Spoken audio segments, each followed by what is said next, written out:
Sir આજે પણ એક પ્રશ્ન છે. હા બોલ ને હિરલ. સર સપના પૂરા કરવા માટે શોર્ટમાં કંઈક એવી વાત કોને જે હું ફોલો કરું ને ફટાફટ સપના પૂરા થઈ જાય.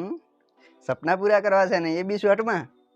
ચાલ આજે તને એક શોર્ટમાં બહુ મસ્ત વાત સમજાવું. જો હિરલ સપના પૂરા કરવા માટેની શોર્ટમાં એક જ મંત્ર તને આપું છું, તો હંમેશા યાદ રાખજે અને બધા દોસ્તો પણ યાદ રાખશે તો એમના સપના પણ 100% પૂરા થશે.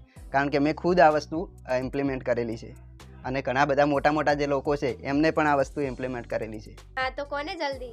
જો હિરલ તારા બધા સપના પૂરા કરવા છે તો એ થઈ જશે, પણ તારે એક વસ્તુ ધ્યાનમાં રાખવી પડશે. શું ખબર છે? કોઈને પૂછવાનું બંધ કરી દેવું પડશે. મતલબ કે બીજાની ઇજાજત લેવાનું બંધ કરવું પડશે. તારે કંઈ કરવું છે, તારું કંઈ સપનું છે અને તું એવું વિચારીશ કે બીજા લોકો શું કહેશે, એને મને ના પાડી છે, બાજુવાળા લોકો શું કહેશે, સોસાયટીવાળા શું કહેશે, ગામવાળા શું કહેશે, આવું બધું તું જો વિચારીશ તો તું ક્યારેય તારા સપના પૂરા નહીં કરી શકે અને તારામાં એક લિમિટેશન આવી જશે. અને જો તું બીજાની ઇજાજત લેવાનું બંધ કરીશ અને તારી જિંદગીનું રિમોટ જો તું તારી પાસે રાખીશ તો તું તારા સપનાની દુનિયા સુધી ચોક્કસ પહોંચી શકીશ. કારણ કે અમુક લોકો એવા હોય છે કે તારે આમ નહીં કરવાનું, આવું નહીં કરવાનું, આવા કપડાં નહીં પહેરવાના. આ બધું જો તું બીજાના કહેવા પ્રમાણે ચાલીશ તો તું ક્યારેય સક્સેસ નહીં થઈ શકે. પણ જો તું તારા અંદરનો અવાજ સાંભળીશ, તારા દિલનો અવાજ સાંભળીશ અને તને જે પસંદ છે એ વસ્તુ કરીશ તો જરૂર તું તારા સપના સુધી પહોંચી શકીશ.